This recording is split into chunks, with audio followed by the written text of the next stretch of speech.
Dermatología. Bienvenidos a la clase de dermatología. Vamos a presentar brevemente el carácter de la especialidad en el examen.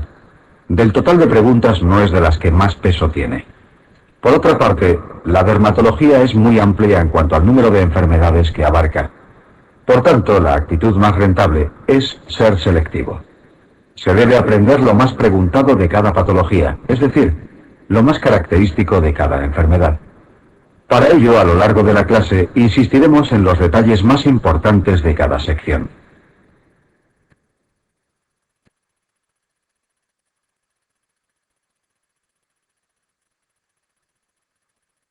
Terapéutica tópica. En dermatología es muy habitual recurrir a tratamientos tópicos, ya que la piel es un órgano fácilmente accesible. A diferencia de lo que sucede en otras áreas de la medicina, no solo se tendrá en cuenta el principio activo, sino también el vehículo más indicado. Por ejemplo, un corticoide tópico puede ser administrado tanto en forma de loción como en forma de ungüento, lo que cambia totalmente, aunque se trate del mismo fármaco. La presente diapositiva ilustra cómo, a partir de diversas combinaciones más o menos abundantes en líquido, polvo o grasa, se consiguen las diferentes formulaciones de tratamientos tópicos. Por ejemplo, un ungüento es rico en grasa y pobre en líquido, mientras que una leche se compone principalmente de líquido, con un mínimo componente graso.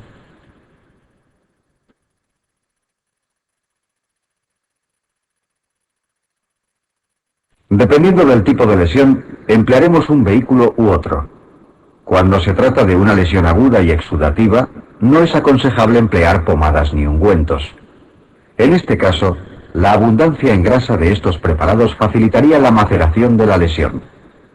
Por este motivo, ante una lesión exudativa, se prefieren preparaciones pobres en grasa, como lociones, soluciones o polvos, cuya tendencia será la de secar la lesión. Por el contrario, cuando se trate de lesiones muy secas o crónicas, se intentará evitar la pérdida de líquido. Con este fin podrían emplearse pomadas o ungüentos, cuyo componente graso es abundante.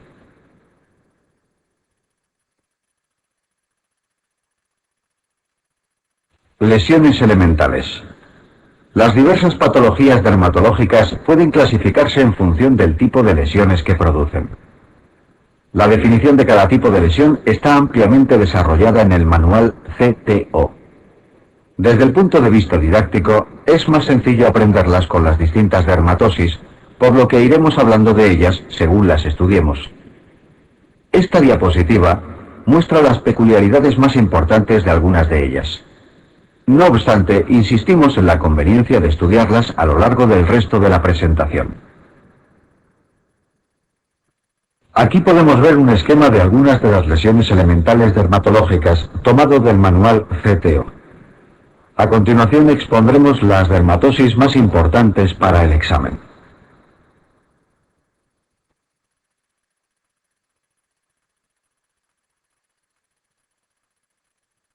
VIH y dermatología. Dermatosis más frecuentes.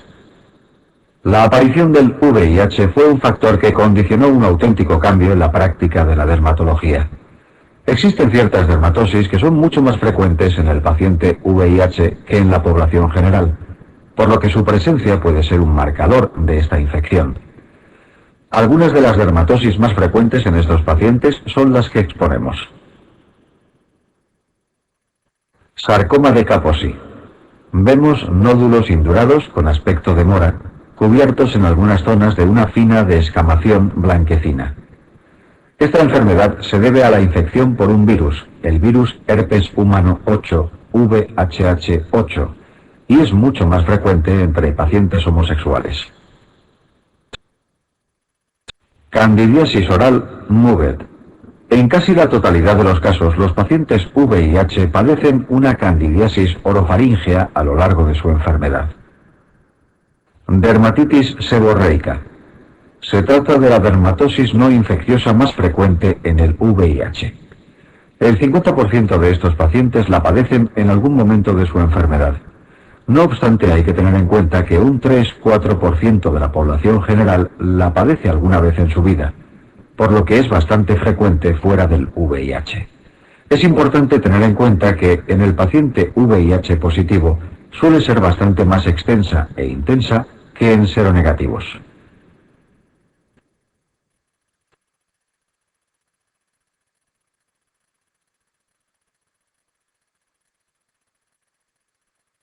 VIH y dermatología. La dermatitis no infecciosa más frecuente en el VIH. Esta diapositiva ilustra lo que acabamos de mencionar. Los dos pacientes padecen una dermatitis seborreica. ¿Cuál de los dos diría usted que está infectado por el VIH? La respuesta correcta sería el de la izquierda. Obsérvese que el eritema y la extensión de la dermatitis es considerablemente más grave. La mayor extensión y severidad debe hacer pensar en la posibilidad de VIH. El paciente de la izquierda apenas tiene una fina descamación en surco nasogeniano y un discreto eritema. Las telangiectasias y el tono rosado de su piel se justifican por la coexistencia de una rosácea, que no es raro que se asocie a la dermatitis seborreica.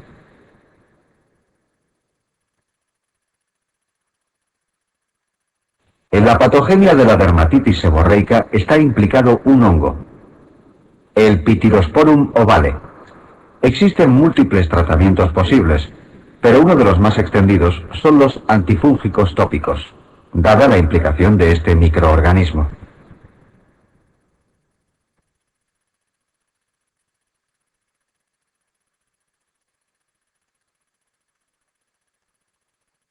VIH y dermatología. Dermatosis más típicas.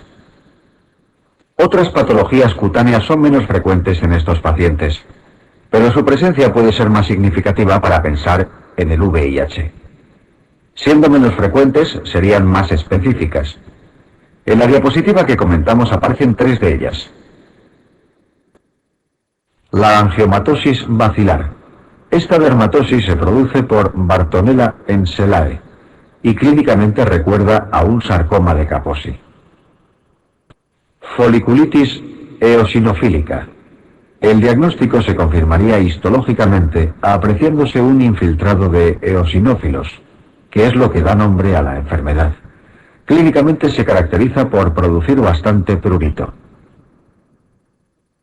Leucoplasia oral vellosa.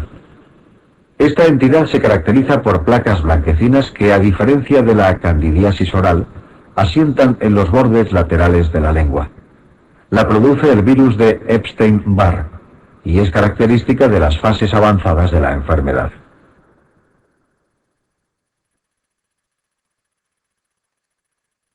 VIH y dermatología. En ocasiones puede plantearse el diagnóstico diferencial entre leucoplasia oral vellosa y la candidiasis oral. Hablan a favor de la primera la localización en caras laterales de la lengua, así como el hecho de que las lesiones no se desprenden con el raspado.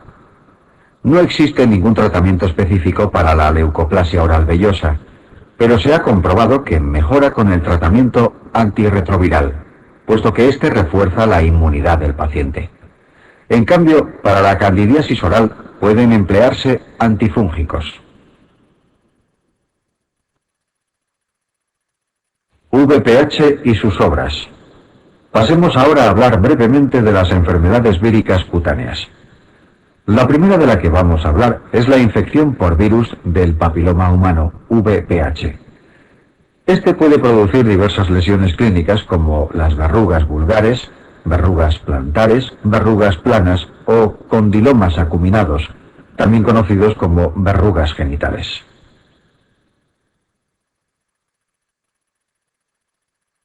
Aprovechamos la ocasión para insistir en que no deben confundirse con los condilomas planos, que son manifestaciones de la sífilis secundaria.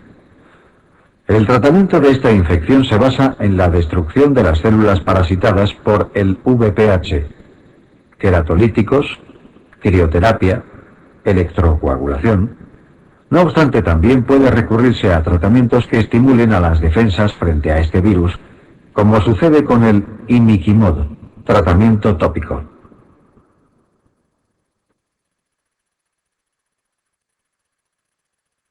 Poxvirus. Dentro de los poxvirus, familia al que pertenece el virus de la viruela, cabe mencionar dos enfermedades. Molluscum contagiosum, infección cutánea caracterizada por pápulas umbilicadas de color carne que suelen aparecer en la infancia. Se resuelven espontáneamente, aunque también puede realizarse crioterapia o curetaje de las lesiones. Nódulos de los ordeñadores y enfermedad de Orff, ectima contagioso. Ambas patologías pueden aparecer como lesiones únicas en los dedos de las manos de personas en contacto con ganado bovino y ovino respectivamente. No requieren tratamiento.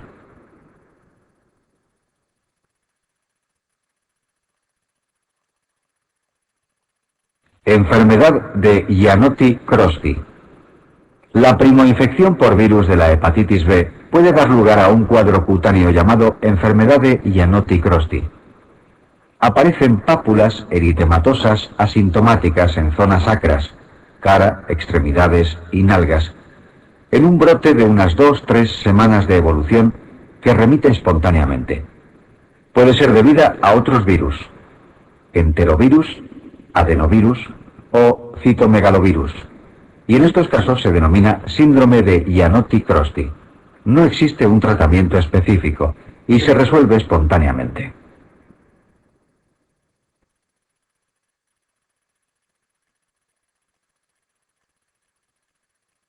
Virus herpes simple. El virus herpes simple se divide en dos variantes, tipo 1 y 2. Clásicamente se ha dicho que el tipo 1 afecta por encima del cinturón y el tipo 2 por debajo, ya que este es el más implicado en el herpes genital. El tipo 1 produce típicamente herpes labial y otras formas extragenitales. Una característica fundamental del virus herpes simple es que una vez entra en contacto con el paciente nunca es eliminado, permaneciendo para siempre en los ganglios sensitivos. Esto es lo que justifica las sucesivas reactivaciones a lo largo de la vida. Es importante insistir en que el tratamiento antivírico no siempre está indicado. Las formas clínicas leves no precisan tratamiento antivírico. Habría que planteárselo ante las siguientes circunstancias: primoinfección, recidivas que por su severidad o frecuencia afecten a la calidad de vida del paciente, presencia de complicaciones, eczema herpético, eritema multiforme. El fármaco de elección es el aciclovir o sus derivados, valaciclovir, famciclovir. Es destacable que los antivíricos tópicos no han demostrado utilidad, por lo que se administrarán por vía oral.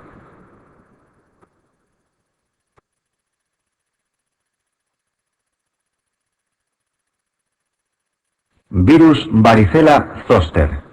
El estudio de la varicela se realiza más profundamente en la asignatura de pediatría. No obstante, vamos a aprovechar la ocasión para insistir en algunos aspectos importantes. Se trata de una erupción vesiculosa, que después evoluciona a la aparición de costras. Las lesiones cutáneas se inician en la cabeza, extendiéndose en sentido caudal. Clínicamente se acompaña de fiebre, malestar general e intenso prurito en la mayoría de los pacientes. En adultos es más frecuente la aparición de complicaciones que en el niño, siendo algunas muy graves, como la neumonía o la encefalitis. La complicación más frecuente es la sobreinfección bacteriana de las lesiones.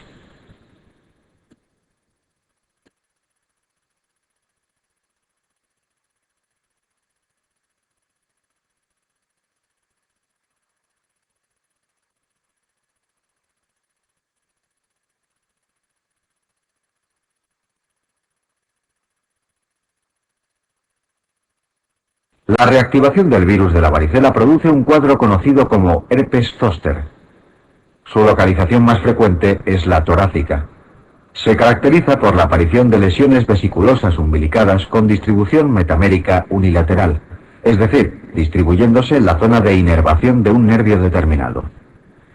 Existe una complicación que debe ser conocida: la neuralgia posherpética, más frecuente en ancianos. Esta entidad puede ser muy resistente a analgésicos, pudiendo precisar carbamazepina o antidepresivos tricíclicos. Existen algunos detalles en los que merece la pena insistir en esta infección.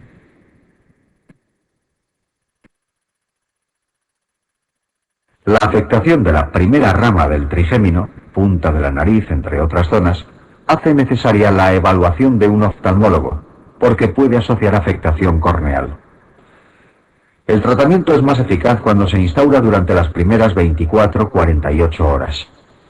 Está indicado en inmunodeprimidos y en mayores de 50 años, ya que se ha visto que reduce la incidencia de neuralgia posherpética a partir de esta edad.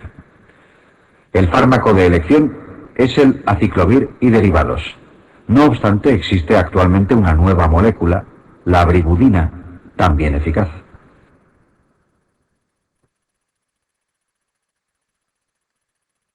Dermatosis por enterovirus. Las dermatosis por enterovirus no son demasiado importantes para el examen. Con mucha frecuencia se trata de exantemas inespecíficos, normalmente por los virus ECO y Coxsackie. No obstante, existen dos entidades que merece la pena citar. Herpangina, producida por el Coxsackie A, aparece fiebre alta y lesiones aftosas en la faringe, amígdalas y paladar blando. Enfermedad mano-pie-boca. Aparecen lesiones vesiculosas en las localizaciones citadas, causada por el Coxsackie A, en especial el A16.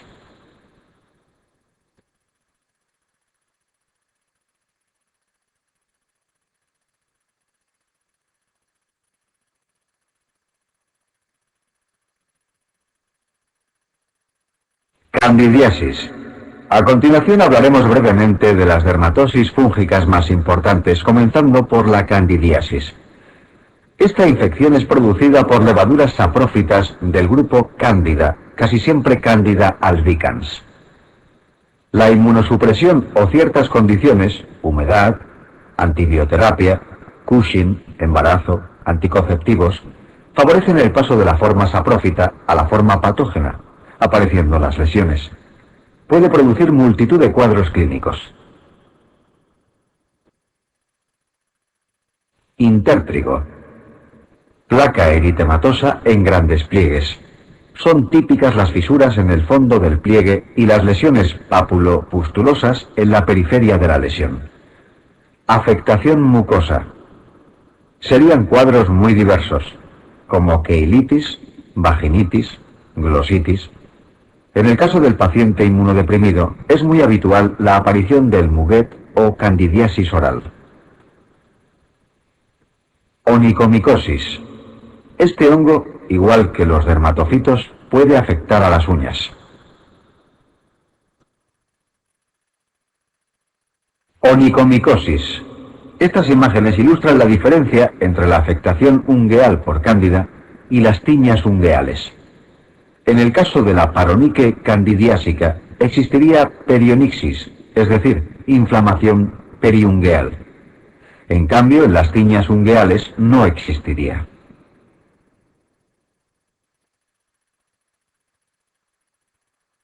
Pitiriasis versicolor. La pitiriasis versicolor es una micosis muy frecuente. La produce la levadura Pityrosporum ovale, que en su forma patógena se denomina Malassezia furfur. Afecta sobre todo a pacientes entre 15 y 50 años y predisponen a ella el calor y la humedad, así como la hipersecreción sebácea. Clínicamente se caracteriza por la aparición de máculas hipercrómicas e hipocrómicas de predominio troncular. Estas lesiones descaman al rascado, que es lo que se conoce como signo de la uñada. De hecho, el nombre de la enfermedad resume la clínica: pitiriasis, descamación, versicolor, cambio de color.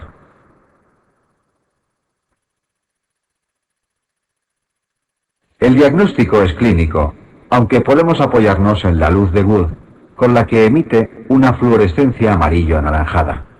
Por otra parte, el examen en fresco con KOH muestra una imagen típica en espagueti y albondiguillas.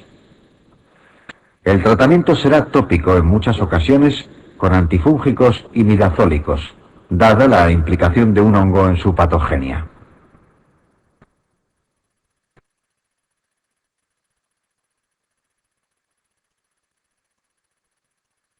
Hongos dermatofitos.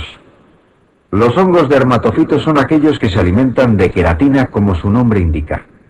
En los cuadros que producen se afecta la piel y las estructuras queratinizadas como pelos y uñas. Por este motivo no aparecen en mucosas.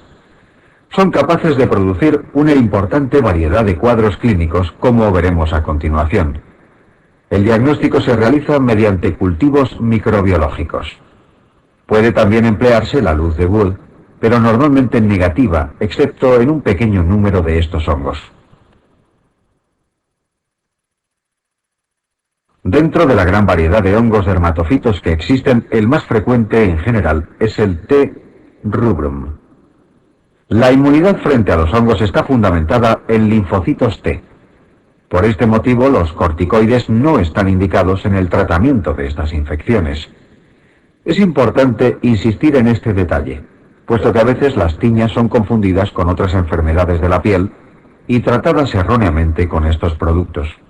Cuando esto ocurre, el cuadro empeora y se complica el diagnóstico, hablándose en tal caso de tiña incógnito.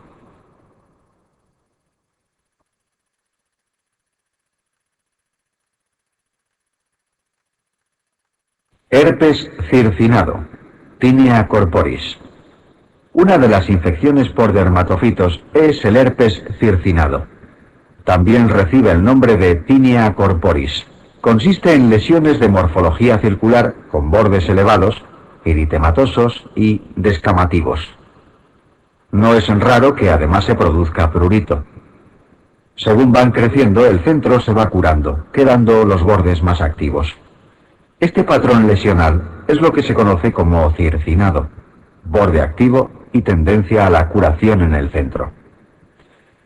Una variante del herpes circinado es la Tinea imbricata. La produce un hongo llamado Trichopiton concentricum, que produce lesiones concéntricas.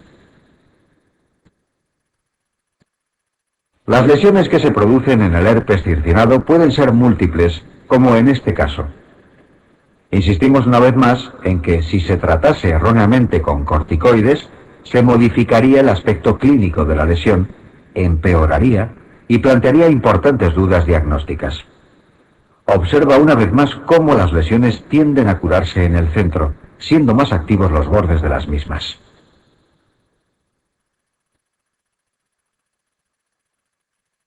Pie de atleta. El llamado pie de atleta o Tinea pedis es también un cuadro producido por dermatofitos. Como puede verse, afecta a la región interdigital de los pies. La humedad es un factor predisponente, aunque también se ha descrito cierta predisposición individual.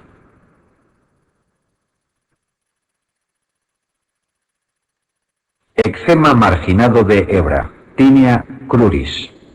Otra posible tiña es la que se conoce como Tinea cruris o eczema marginado de hebra.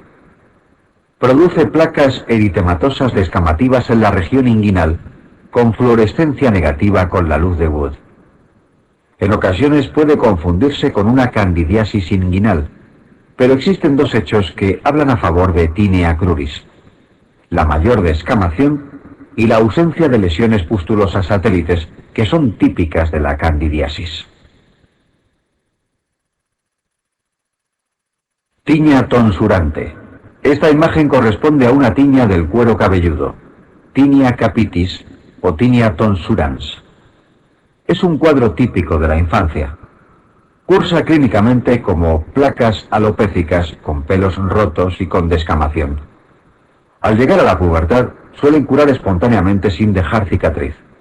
Cuando el hongo asociado es del género Microsporum, como en la fotografía, la tonsura suele ser más perfecta que si se trata de Trichopiton.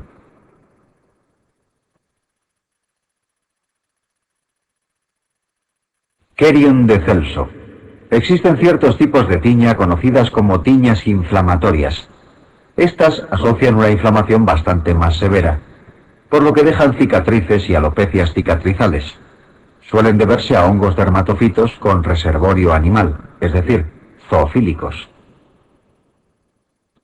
Todas las imágenes mostradas hasta ahora eran tiñas no inflamatorias. En cambio, en esta imagen podemos apreciar el llamado Querion de Celso, que sí es inflamatoria. Esta enfermedad se localiza en el cuero cabelludo. Consiste en una placa alopécica, circular, inflamatoria, que al presionarse supura a través de los orificios foliculares. Esto se conoce como signo de la espumadera.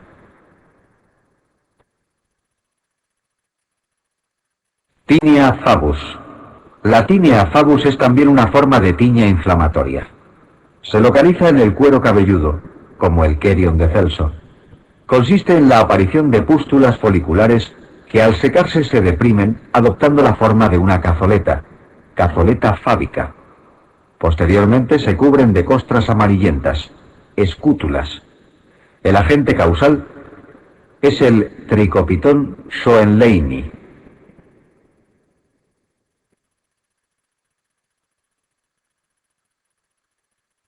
Granuloma tricofítico de Mahochi. En esta imagen observamos un granuloma tricofítico de Mahochi. Afecta a piel con pocos folículos pilosos. Se observa con frecuencia en las piernas de mujeres tras depilaciones.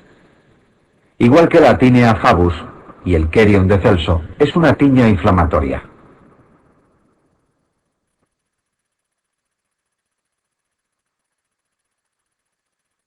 Esporotricosis. La esporotricosis es causada por Sporotrix senki. Se trata de un hongo presente en maderas, vegetales o en la tierra de minas y granjas. Es muy clásica la asociación con vegetales con espinas, sobre todo el rosal. Cuando se produce el pinchazo, se implantan esporas en la herida que produce, siendo responsables del cuadro. La esporotricosis más frecuente es la variedad linfática localizada. Tras un pinchazo con un rosal, por ejemplo, se desarrolla un pequeño nódulo. Después, se desarrolla una úlcera en el lugar de inoculación. Más tarde se afectan los linfáticos que drenan la zona y aparece una cadena de nódulos. La evolución de la enfermedad es crónica y progresiva. El tratamiento más habitual es el itraconazol. No obstante, también puede recurrirse al yoduro potásico o a la anfotericina B en formas muy graves.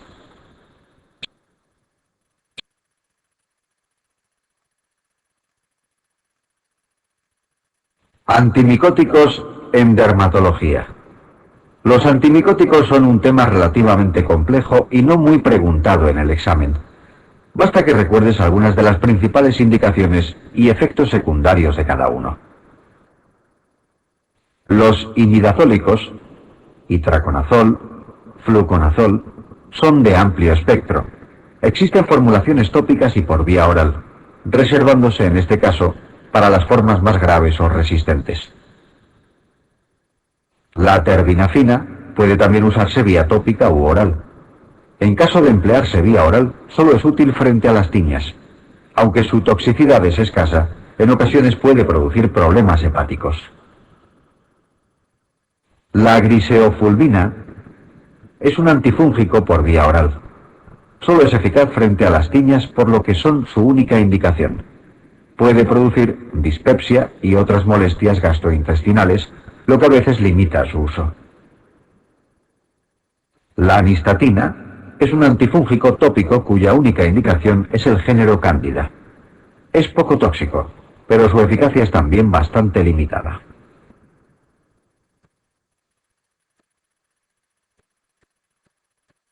Piodermitis.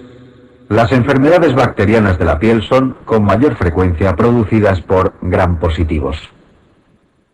En general, las infecciones de anejos suelen deberse a estafilococos.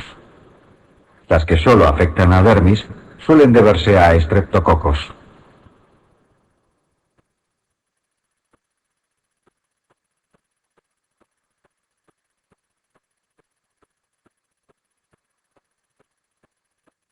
Impétigos. El impétigo es una infección muy superficial. Afecta a epidermis y dermis papilar. La mayoría de las veces es producido por estreptococos del grupo A. Es una infección superficial con elevada contagiosidad y poca afectación del estado general. Cuando está causado por estreptococo, se llama impétigo contagioso. Se caracteriza por la aparición de costras amarillentas del color de la miel, melicéricas. La localización preferente es la cara y zonas expuestas. La complicación más temida, aunque infrecuente, es la glomerulonefritis postestreptocócica. Hay que recordar que la fiebre reumática es una complicación de las infecciones faríngeas por estreptococo, pero nunca de las cutáneas.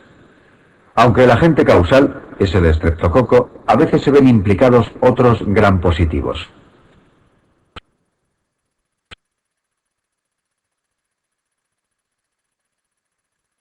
El impétigo estafilocócico o ampolloso es menos frecuente. Cursa con predominio de ampollas debido a la presencia de exotoxinas epidermolíticas producidas por Staphylococcus aureus.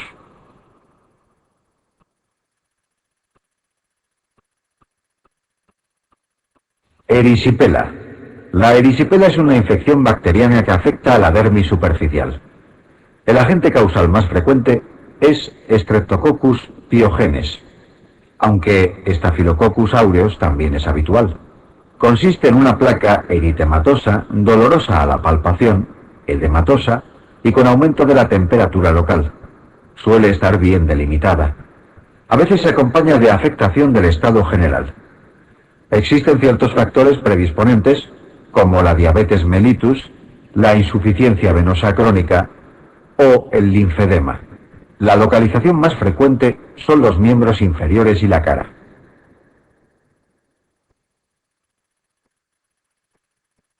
En estas imágenes se aprecia la diferencia entre una celulitis y una erisipela. Clínicamente, la erisipela es una infección mejor delimitada, y esto se debe a que es más superficial. Como decíamos, la erisipela afecta a la dermis superficial, mientras que la celulitis se localiza en dermis profunda y tejido celular subcutáneo.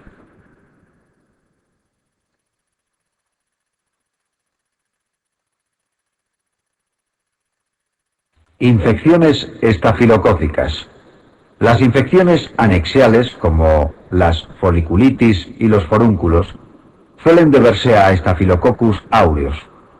También pueden implicarse otros gram positivos, pero la causa más frecuente es esta bacteria.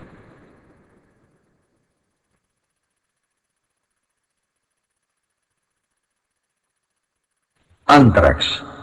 Cuando se produce una afectación profunda de varios folículos, se habla de anthrax. Es importante no confundirlo con el carbunco, que es una enfermedad causada por Bacillus anthracis. Esta confusión procede de la literatura de habla inglesa, que llama anthrax a lo que nosotros llamamos carbunco. Por lo tanto, el anthrax es la infección profunda de varios folículos y el agente causal es el estafilococo.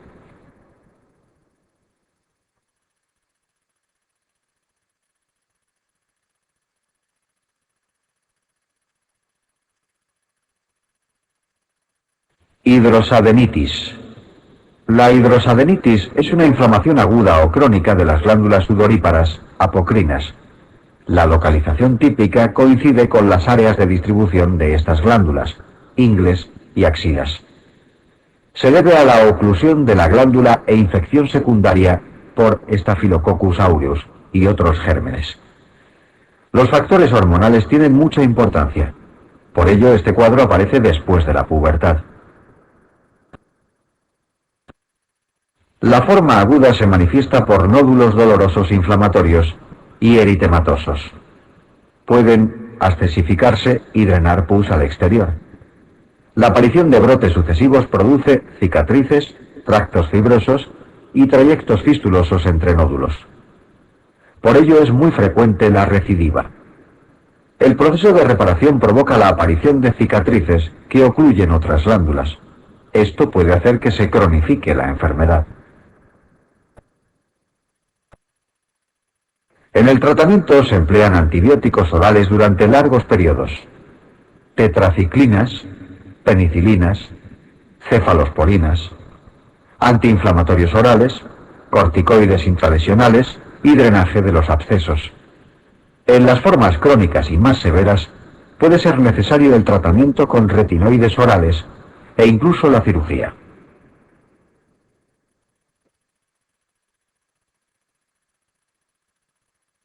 Síndrome del shock tóxico. El síndrome del shock tóxico se debe a Staphylococcus aureus. Se trata de cepas productoras de exotoxina C, TSST1, y enterotoxina F. Con frecuencia son productores también de beta-lactamasas. Las citadas toxinas actúan como superantígeno, produciéndose una liberación masiva de citoquinas linfocitarias, que producen la clínica. El cuadro se relacionó hace años con el uso de tampones superabsorbentes. Sin embargo, en la actualidad no existe relación con la menstruación en un 40% de los casos. El tratamiento consiste en remontar el shock, eliminar la fuente de infección y administrar los antibióticos adecuados. La clínica que caracteriza a esta enfermedad consiste en fiebre, hipotensión, afectación funcional de 3 o más órganos o sistemas, exantema escarlatiniforme, descamación palmoplantar. La descamación palmoplantar aparece a los 10-14 días del inicio del cuadro. Recuerda que la descamación palmoplantar también puede verse en más patologías, como la enfermedad de Kawasaki, que estudiarás en pediatría.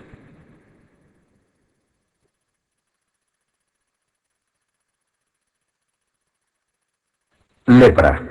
La lepra es una enfermedad producida por micobacterias, Mycobacterium leprae o bacilo de Hansen.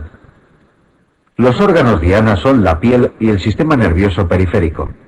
De ahí la aparición de las clásicas máculas anestésicas, entre otras manifestaciones clínicas. No es demasiado importante para el examen, por lo que basta conocer algunos detalles. Existen dos formas principales de lepra, tuberculoide y lepromatosa, con una variedad intermedia, lepra borderline, que explicaremos a continuación. Desde el punto de vista diagnóstico, destaca que el diagnóstico se realiza mediante biopsia cutánea y o baciloscopia. No puede realizarse cultivo porque no se trata de un germen cultivable. El tratamiento de esta enfermedad consiste en administrar sulfona, dapsona más rifampicina durante varios meses. Cuando se trata de una forma multibacilar, lepromatosa habitualmente, se añadiría clofazimina.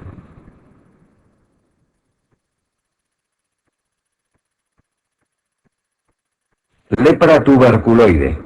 La lepra tuberculoide se caracteriza por las típicas máculas hipocrómicas que asocian pérdida de la sensibilidad. El test de Mitsuda, que evalúa la inmunidad frente al bacilo, suele ser positivo. Dado que la inmunidad es buena, el número de bacilos es escaso y el pronóstico es más favorable que en las formas multibacilares.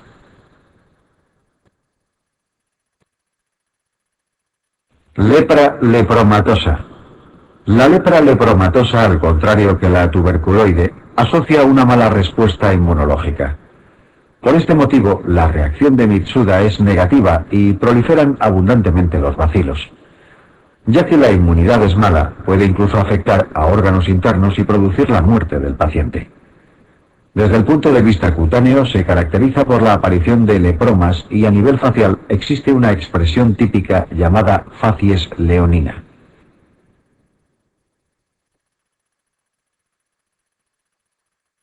Escabiosis, sarna. La sarna se debe al ácaro Sarcoptes scabiei. La clínica comienza al mes del contagio y se caracteriza por la existencia de prurito generalizado de predominio nocturno que suele respetar la espalda y la cara. Ayuda al diagnóstico de escabiosis la presencia de varios miembros de la misma familia afectos. También es sugerente el antecedente de un viaje a un país tropical. Las lesiones clínicas aparecen entre los dedos de las manos, pies y genitales. Las más características son los surcos acarinos, las vesículas perladas y nódulos en genitales. Se dice que son lesiones habitadas los surcos y las eminencias acarinas. Zona de avance del surco donde se encuentra el parásito.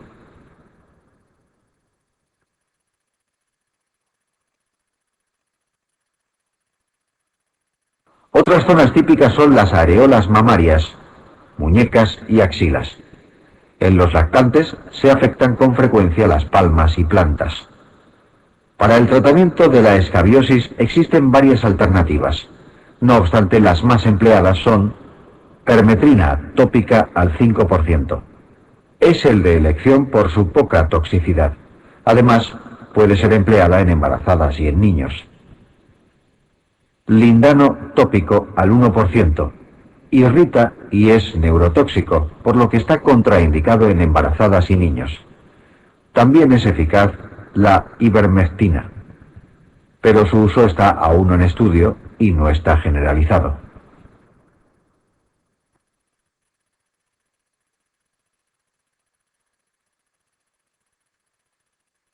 Leishmaniasis cutánea. La leishmaniasis cutánea recibe también el nombre de botón de Oriente. La causa más frecuente a nivel mundial es la leishmanía trópica. Sin embargo, en nuestro medio, la mayoría se debe a Leishmania donovani, en su variedad infantum. El reservorio del protozoo son los perros y el hombre, y se transmite mediante el mosquito Lebotomus. Es más frecuente en niños. Clínicamente cursa con la aparición en zonas expuestas, en especial en la cara. Consiste en una lesión papulosa que evoluciona en semanas con ulceración e incrustación, para luego dejar una cicatriz. El tratamiento se realiza mediante sales de antimonio intralesionales, aunque existen múltiples alternativas.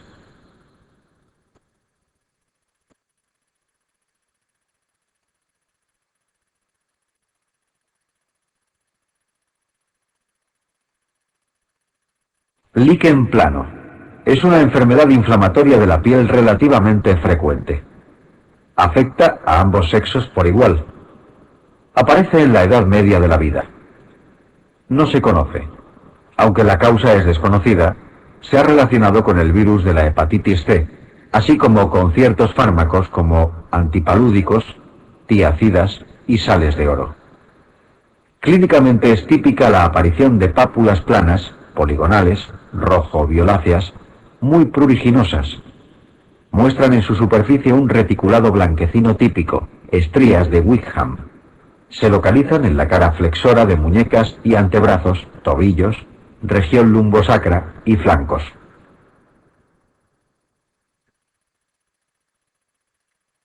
Un 70% de los pacientes presentan lesiones en mucosa oral o genital.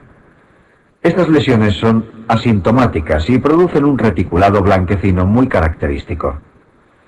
Para el tratamiento del líquen plano, se recurre a los corticoides tópicos en casos leves, acompañados o no de antihistamínicos orales. En casos graves o rebeldes, puede plantearse el uso de corticoides sistémicos, PUVA o incluso ciclosporina.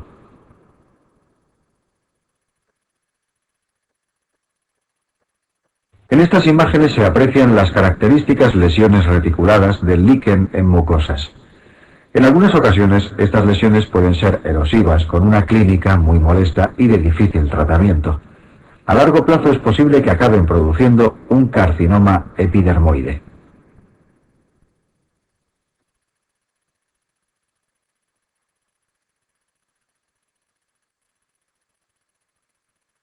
Histológicamente cabe distinguir los siguientes aspectos. Infiltrado inflamatorio en banda en la unión dermoepidérmico. Este infiltrado está compuesto por linfocitos. Papilas dermoepidérmicas en dientes de sierra. Es típica también la degeneración vacuolar de las células basales de la epidermis. Queratinocitos apoptóticos en la epidermis, que reciben el nombre de cuerpos de Civate. Hipergranulosis parcheada, al revés que la psoriasis, que produce hipogranulosis. Hiperkeratosis ortoqueratósica, a diferencia de la psoriasis, donde es paraqueratósica, como veremos más adelante.